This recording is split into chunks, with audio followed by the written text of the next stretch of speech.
I guess you're wondering why we called you here. Very important meeting.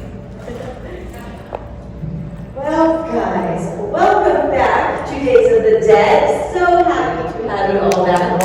How does it, guys, how does it feel to be in the presence of living legends? I've been fortunate enough to hear the stage of Christ several times, but for a lot of these people, it's the first time they've gotten to meet you, and I know it's thrilling for them because it's still thrilling for me. Okay? So first things first, it is this year the 56th anniversary, right? 55 right now, Coming up on 56 years of this fantastic film. How does that feel? Unbelievable. It's just amazing. None of us here ever dreamed that the film would have such longevity. And to be here today, to be able to thank you for supporting this film as long as you have, is really a joy. And I appreciate the opportunity. Thank you all. You've given us a legacy. Thanks.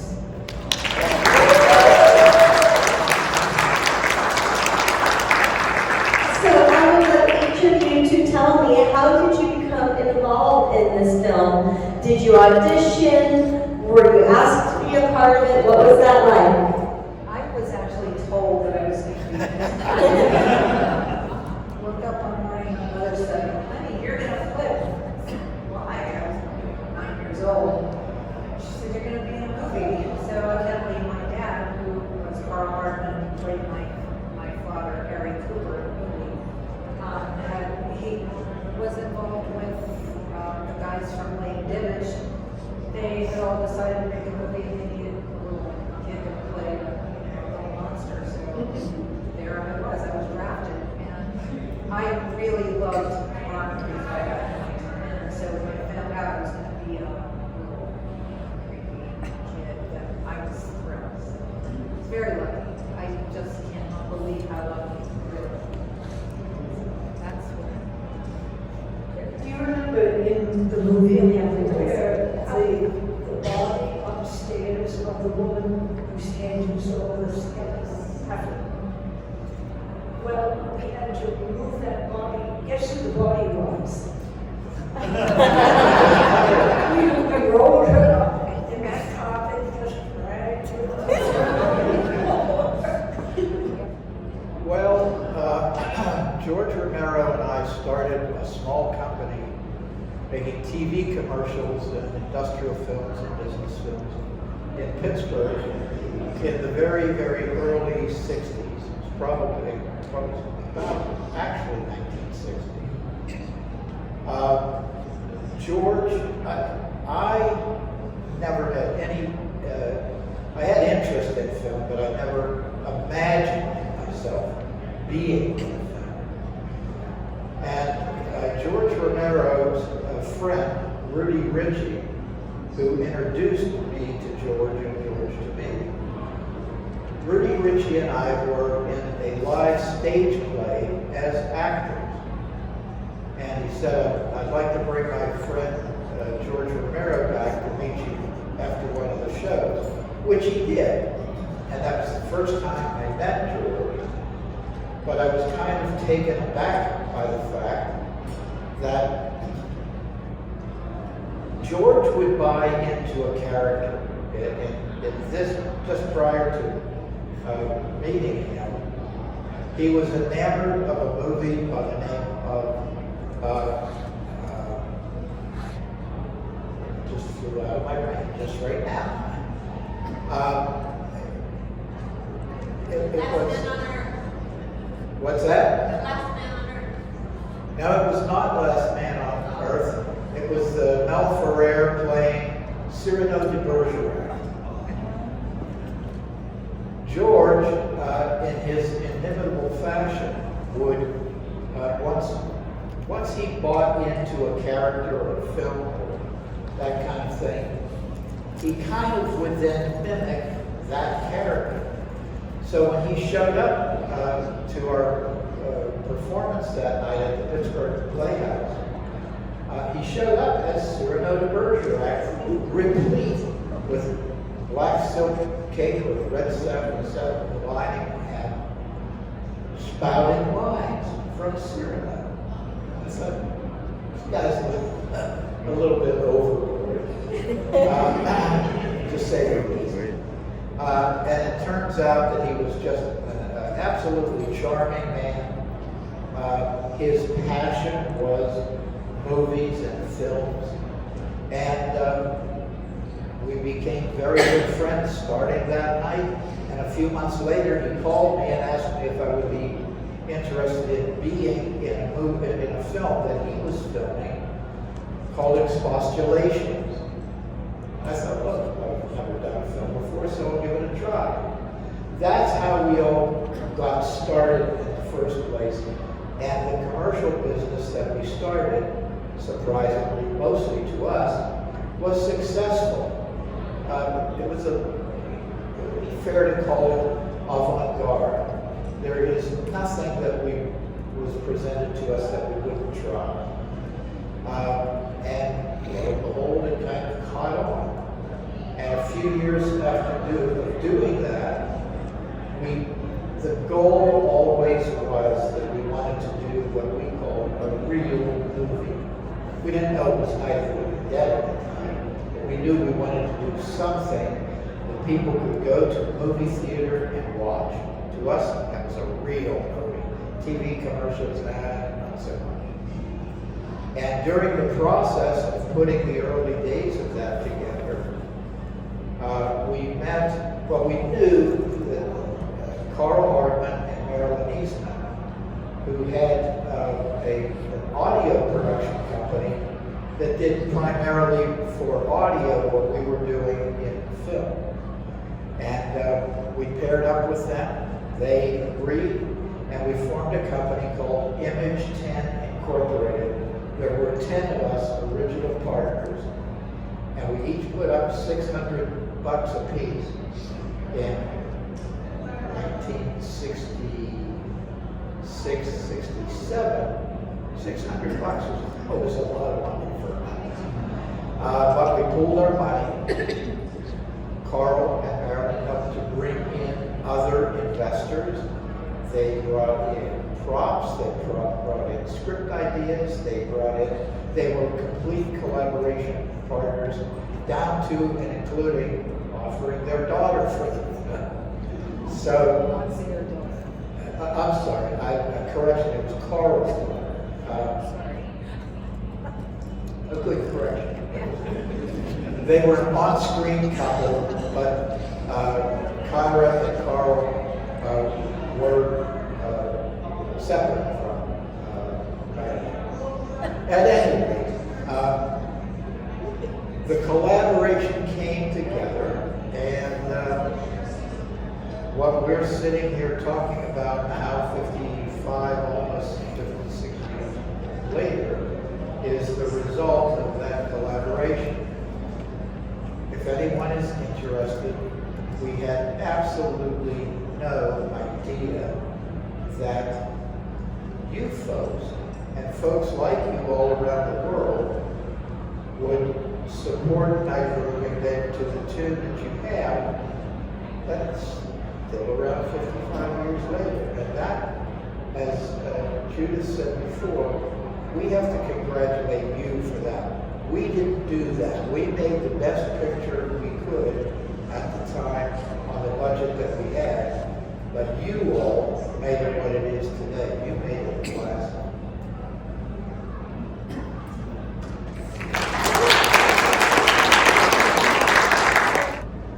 After I graduated from the Art Institute in Pittsburgh, my very first job was with Carl and Marilyn and Hardman Associates. I was hired, I was standing at the bus stop one day and I had my portfolio with me. And I was approached by a young man and he said, "Do you do caricatures?" And I said that I did, which was true, I did. And he told me that he knew some people that really wanted to have caricatures done of everyone on their staff. And would I be interested in meeting with them? And we were scheduled to meet at the Brass Rail, which is a bar. And I went home and I talked with my parents about this. And they said, well, I think it'll be okay. So anyway, I met this young man, and I don't remember his name, and he's really pivotal in the fact that I went on to become part of Night of the Living Dead. But anyway, he took me to meet Carl and Marilyn, and Chuck Craig, and Frank Doak, and Jack Evans, Marshall Booth, everybody at Harmon Associates. And I did caricatures of each and every one of them, which I think Russ bought some of. I gave them to Judith, and I have 2 children together, Rachel and Justin. How's this, Judith? And years later, the original caricatures that she did, I found at I think it was at Carl and Marilyn, when Carl passed away. Well, no, he didn't pass away. They were doing some kind of an estate sale or something. That was, yeah, that was after. It wasn't. And some of those items were being sold, and I thought, well, since Rachel and Justin's mother was the artist who did them, that I would get them and give them to her as an example of her artwork, and that's what we did. So, anyway, the kids have copies. They have the originals. And that's how I came to work for Carl and Marilyn. Time went on, it was a year or so later, maybe 2 years later,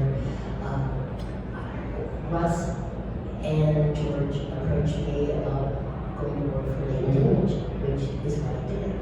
It was time to move on, but I didn't burn any bridges. I really liked Carl and Marilyn and Frank and Jack and Marshall and everybody there. But it was time to move on.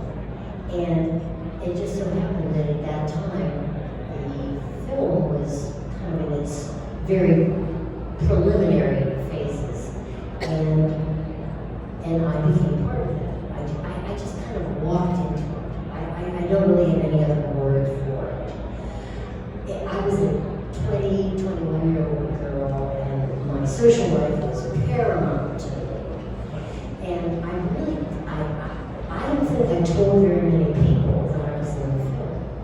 It wasn't something I was comfortable talking about, not for any reason other than just, I didn't want them to feel like I was someone special. And so I didn't really talk about it that much.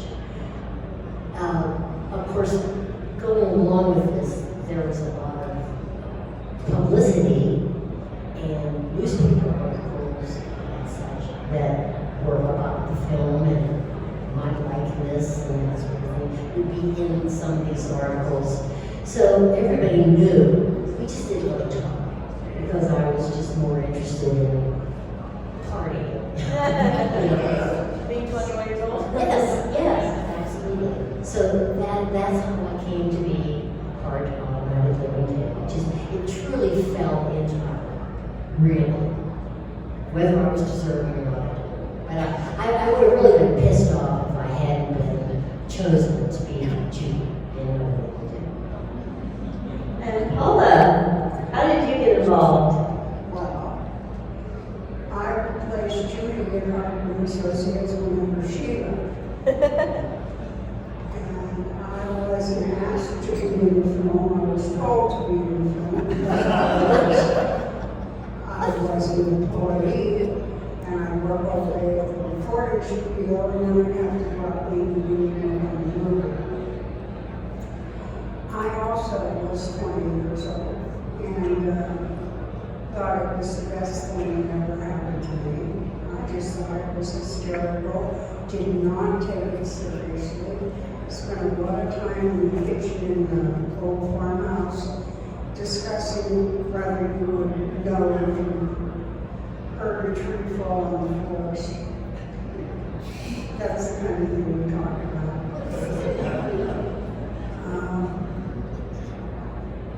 I was going to say something, and I forgot. Happens to me all of the time. I can't even remember when I walked into a room most of the time. Anyhow, that's how I got into it, was I was in No, let's hear your origin story. She wanted her friends and her social life. I couldn't have cared a twit about that. Because since I was this big, I wanted to be on the stage. I wanted entertainment so badly. I practiced singing as a child. I got involved in anything I could in school. I can remember the first show I did was The Snow Queen. That must have been about 7 or 8. The line was, "This is the Snow Queen's palace, cold, cold. Where are they going?" I think that was about it. But that aside, I really wanted to be an entertainment. I began working at the Pittsburgh Playhouse. You've heard that mentioned, I think, before with Russ. Little did I know that Russ was at the Pittsburgh Playhouse. He was taking a course, and I happened to be taking it too, acting. So that's how we met. I never remembered until he told me. It's terrible. But I began my career there, continued all the way through high school working. I began doing radio TV commercials, a la Hartman Associates. I did lots of wonderful radio commercials. I loved working there. Then I decided I was going to make it big in Hollywood. I took off, left Pittsburgh, went to Hollywood, and within that year, Carl called. He said, "George, Russ, Jack and I are going to be making a film. You want to go back home and audition for it?" And remember the attitude is, who you know can make a difference. That really, well, it made the biggest difference in my life. Because I said, "Carl, I'll hop on a plane, I'll come right back." Which I did. I did audition for George. I couldn't begin to tell you how that audition went, what I did, but I did audition. Initially, they wanted a beautiful lady to play Judith in the film. Instead, he decided, well, maybe we should go with a character actress. Because I am more of a character. I'm not the beauty that she is. So she played the beauty, and I played, no, I didn't play the beast. What a thrill. At my age, I was, I think, about 22, to be in a feature film was one of the most exciting things I was doing at that time. And even to this day, it remains one of the most exciting memories that I have about growing up. That's how it all happened. Do we have any audience questions? Yes. What is your favorite line from Night of the Living Dead, and how was it to work with such a master, George A. Romero? So, what was your favorite line in Night of the Living Dead, and what was it like working with George? I heard. Who else is nice? George is very, very funny and sweet. Well, when George and I worked together for all the years leading up to Night of the Living Dead, I didn't think of him as the famous George Romero. I thought of him as the guy who he smoked cigarettes a lot, and he put his cigarette butts in empty soft drink bottles that he had. And that was it was kind of a hallmark of his. And when my younger brother Gary came to work with us, one of his jobs was to empty the bottles out and take them back, and you got some kind of a few cent deposit if you took the bottles back. And Gary, because we were going through soft drinks like crazy, that's one of the ways that he supported himself was taking back the empty bottles. But I didn't view George as the famous George Romero, but he certainly, over the years, it became very, very obvious to me, who started off knowing nothing about film, that this guy had something special. His personality, his wit, his imagination, his creativity, all led us to having a pretty successful business career before Night of the Living Dead. The advertising community in Pittsburgh, and every once in a while a job would come in from another city or something like that, as our reputation grew. And we worked very, very well as a team. George was not very much of a business mind. He was more of a creative, the creative side of the business, which kind of then left me up to take care of the business side of the business. And fortunately, our personalities matched up, and they were complementary for one another. So he became the famous George Romero, and I became the business restaurant. And then Johnny. What's your favorite line? Yes. Oh, my favorite line. Think about that. I think it might be, yeah, they're dead. They're all messed up.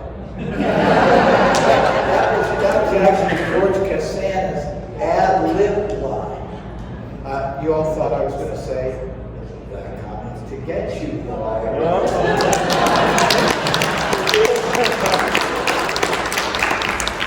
Stop it, Johnny. You're ignorant.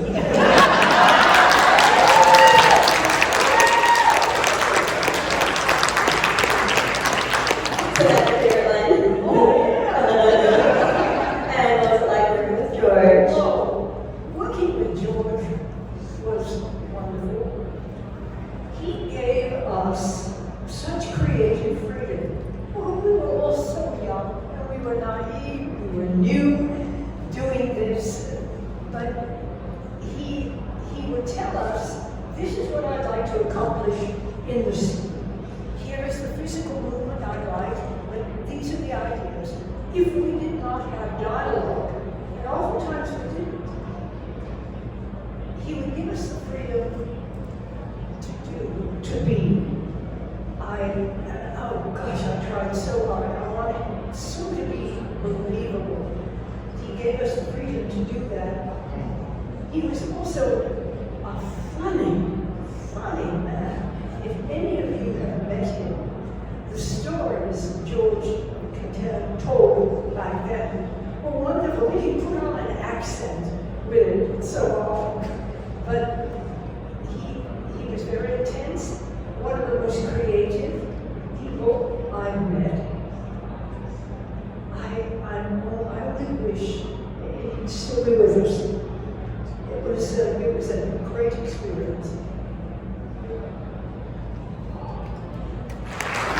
During these scenes was Keith, who is just a charming young man. Keith was a musician in the Carolinas, I believe. And he'd come up for a few days of shooting, and each of us had 2 complete outfits to wear.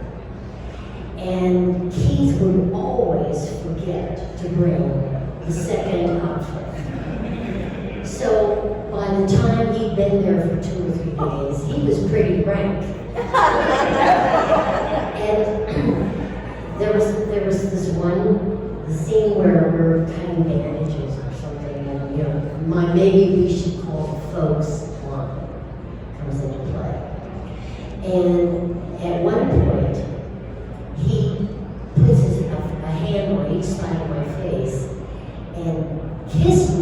and said something like, "Darling," and it was really hilarious, really, because there's these two teenagers and he just went over the top.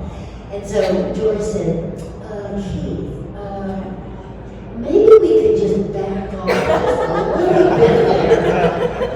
And, it saved the day, and it made it much, our interchange made it much more believable.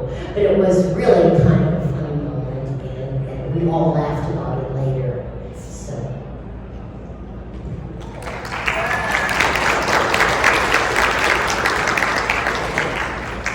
My line was, this just came in. I was a secretary on the TV screen when they were doing the newscast. And that was the only one I had, and they cut it. So that was my favorite line.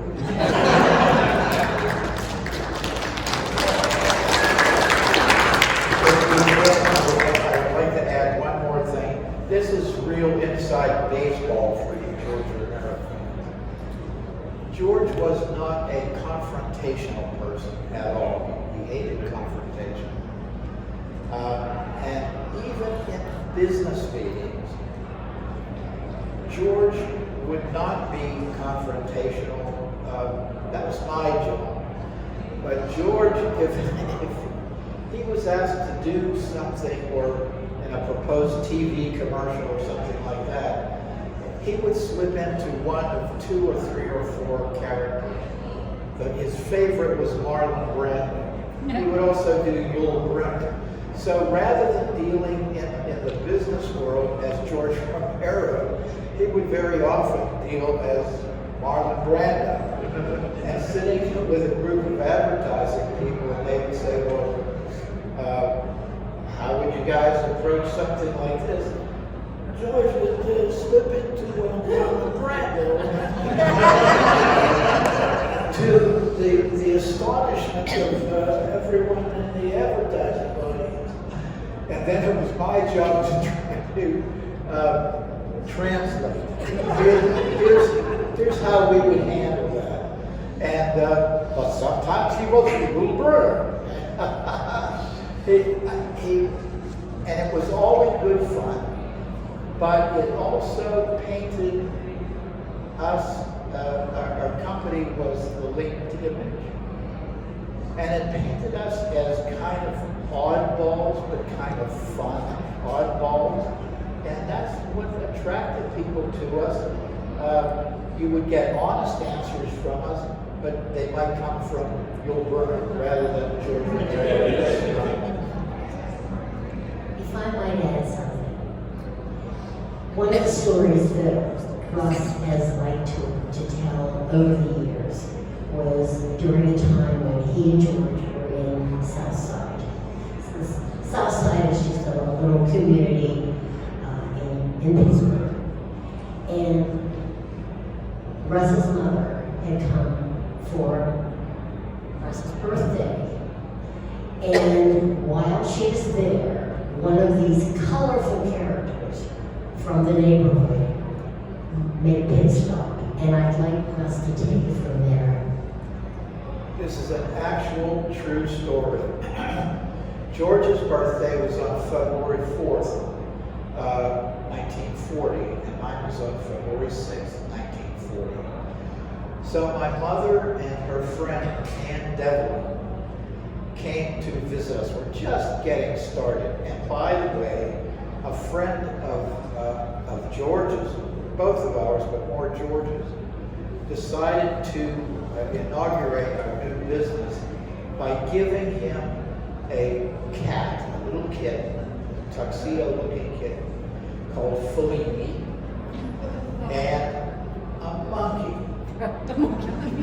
Now, if you've ever tried to conduct business with a monkey hopping around in the back, it's a bit of a challenge. At any rate, there was a fellow who lived upstairs. We had the storefront on East Carson Street.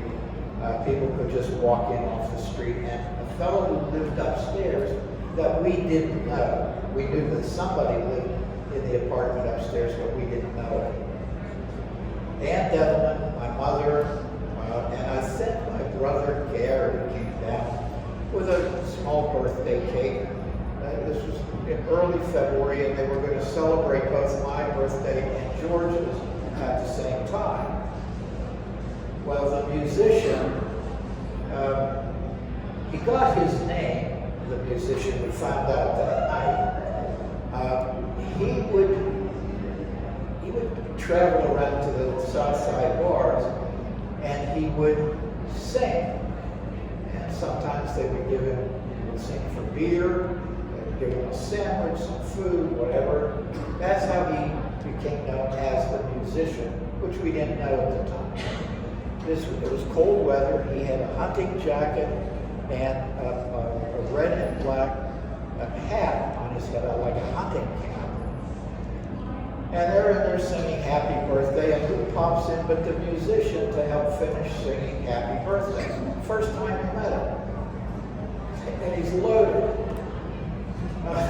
So he finishes singing Happy Birthday, and we're all wondering, what's this guy's story? And he tells us about singing in bars and this and that and the other thing.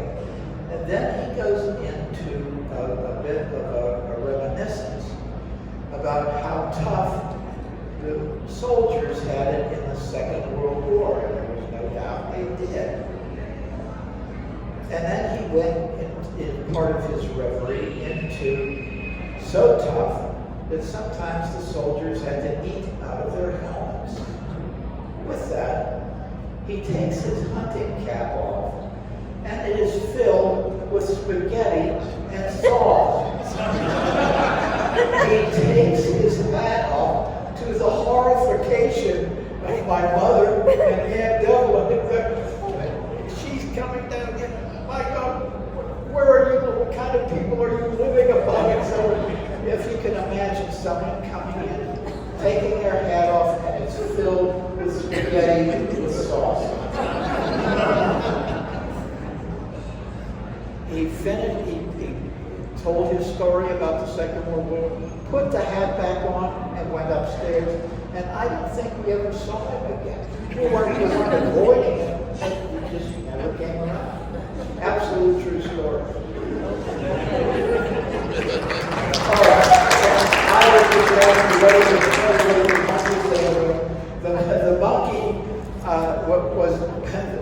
the monkey was so used to strange behavior. The monkey and the cat mostly just wrestled with one another and didn't pay any attention. As long as they were getting food and water. Yeah. So when all the filming was done behind us, you know, we have the big screen, what would you say the scene scared you the most? What scene scared you the most when you saw it on the big screen?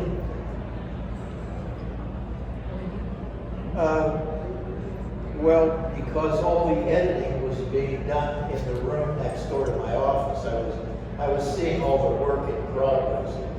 But I have to say that the scene that resonated the most with me was Kyra's scene when she died in the basement, and her mother, her screen mother, and her screen father came down to the basement, and they both met their demise by Kyra's hand.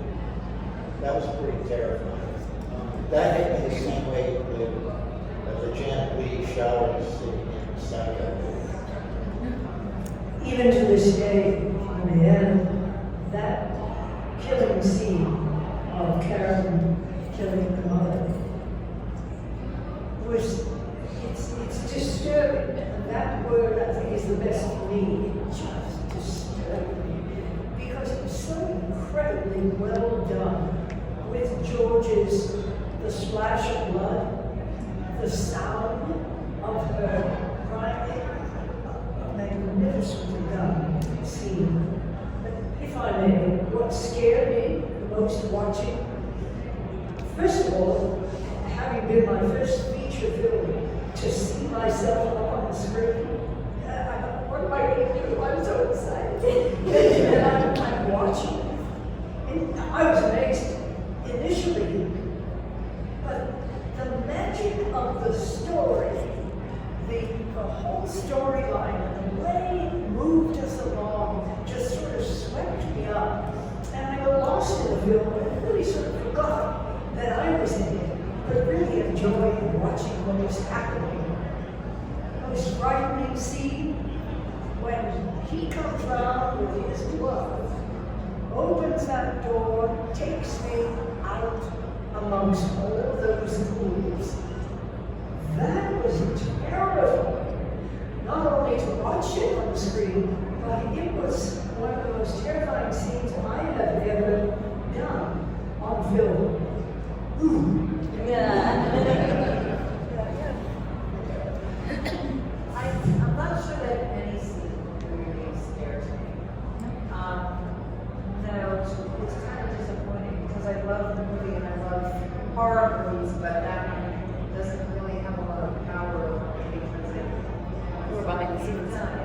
But I think for me, it's at the very beginning when Bill Heisman is lurching through the great graveyard in the distance because the potential, he's like the potential of the disaster.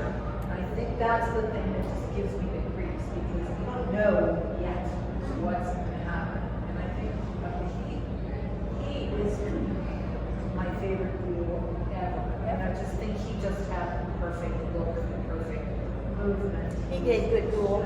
Yeah, he did. He was just fantastic.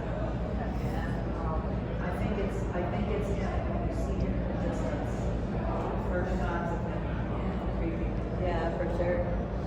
You have to understand that when you're living this on a day-to-day basis, it really isn't, for me, it wasn't frightening. It was just part of, it was what was supposed to happen, and you just accepted that. I did find, actually the night that Russ came to the door, and they had the final scene with Judy, with Mark. When the door opened and we saw him standing there, there was a lot of giggling going on. You know, we just thought he was over the top scared. He really was, and I would have been scared if he was about to cart me out into the backyard and you know have lunch on me, so to speak. But most of the really frightening moments in the film were a combination of the lighting, the sound effects, the editing. It was all really quite masterful, I thought. And I'm kind of very proud actually to be part of it. Not the editing, sound effects, that sort of thing. Just the whole legacy of President Lincoln. Like I said, I didn't take it seriously. One of us didn't take it seriously. And then when I saw the picture, it brought me up short, and I thought, what have I been doing for the last couple months to create this? You know, this is not where I thought it was going to be. I didn't think it was going to be much of anything. But what do I know what to make? But the thing that scared me the most was Kyra killing my husband. That was the most frightening thing. Remember, and Russ, if you had to pick a name, last name for yourself, what would it be? Oh, that's a good question. Yeah, I think it was never mentioned in the film, of course, but what was the name on the tombstone? It wasn't clear. Oh, yeah. Oh. It was, and we tried to, believe it or not, we tried to avoid the names out of respect in the cemetery. Blair is one that is very, very recognizable, but we did try to not show the names of the. Yeah. What was it? It's Cole, right. Cole. So it would have been Johnny Cole. Smart mouth Johnny Cole. What last name would you really like if it's from Larry Cole? I guess Johnny Strider's too obvious. I want to be Irish. It would have to be something like Barbara O'Donnell. There you go. So, There and yet we lived in a very Polish neighborhood. So I guess we should keep it Polish. Okay, so to wrap us up, I want to ask each of you, in honor of Dwayne, do you have any memories working or just visiting with Dwayne Jones in general? Well, speaking for myself, when we were introduced to Dwayne Jones by a mutual friend, two mutual friends actually, Betty Ellen Haughey and Richard Ritchie. Dwayne was from Pittsburgh, a suburb of Pittsburgh, and he'd gone to the University of Pittsburgh, and then he went off to New York to make his mark as an actor. We didn't know him when he lived in Pittsburgh. He came back Easter weekend of 1967 to visit his family in Pittsburgh, a suburb of Pittsburgh. And Betty Ellen and Richard Ritchie made arrangements with us. They knew George and me, and made arrangements for Dwayne to audition for this movie that we were soon to make. And originally, our friend Rudy Ritchie is supposed to play the character of Ben. But on that weekend, Easter weekend, 1967, when Dwayne did his interpretation of Ben, it was unanimous hands down that day that Dwayne had to be our Ben. He was more sensitive to the racial issues than we were. Race had nothing to do. He was simply the best actor to audition, and he got the part. He was on for black man. Red, yellow, whatever. He was just the best. Yeah. To me, that's one of the most wonderful things about our film. Nothing was made of the fact that here was a black man coming in, and here's a white woman. No one said anything about it. No one pointed out to Dwayne, he was black. It was wonderful. I truly think that was groundbreaking. And that, to me, one of my favorite parts of what George did to that film. My memories of Dwayne were mostly just observing. He was regal, he was well educated, he was the consummate in his profession, and I remember him, he was very studious, and I remember him sitting in a director's chair under a tree in the backyard in the farmhouse, reading, probably going over his lines. But he liked those quiet moments between the chaos of the takes that would be required, just to reconnect with the character of Ben.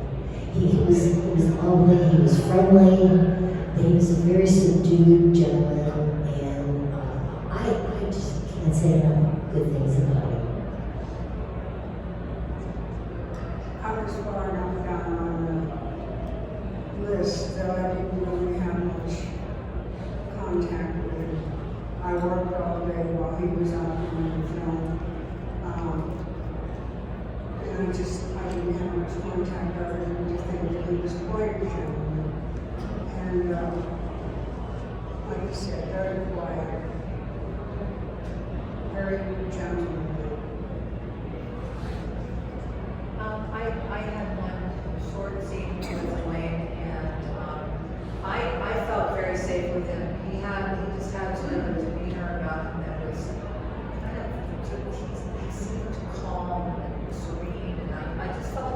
safe with him. I really liked him. And I think like on some level I loved him because, which I wasn't aware of. Like I was 9, but it wasn't like a romantic, oh, I have a crush on him, like, you know, Davy Jones or something. Like, but it was, there was something about him. Yeah, it was something, almost like a parental kind of thing. And so on the day of the premiere, my mother opened the door, the doorbell rang. My mother answered the door. I was 10 years old. And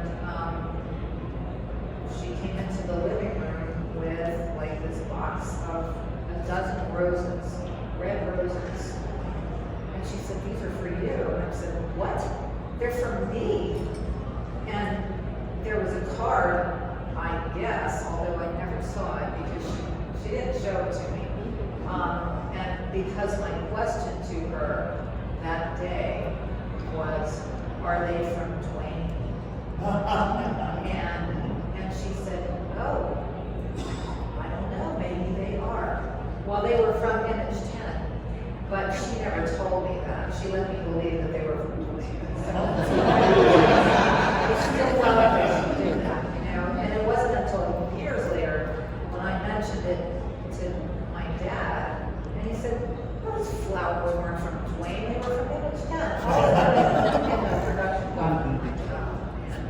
You know, and this is probably the same day that he told me that my favorite dog was my grandmother's shocked. My dad was the one that burst me. He's a straight shooter. Yes. But, yeah, so that was how I felt about Dwayne. Oh. So. All right, everyone, please give it up.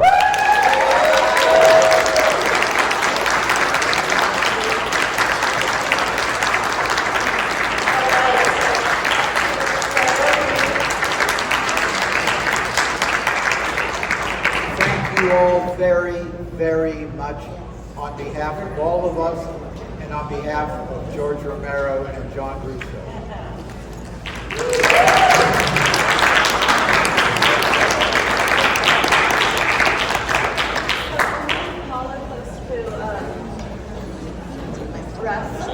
For a photo, yeah.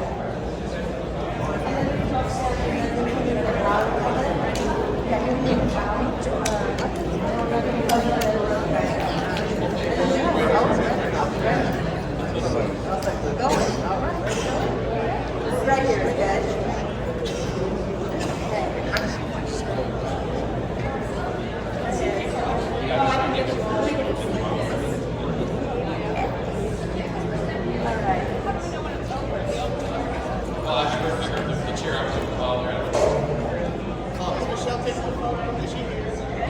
All right.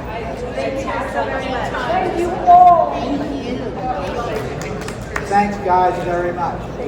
Enjoy the weekend. We're certainly enjoying meeting you.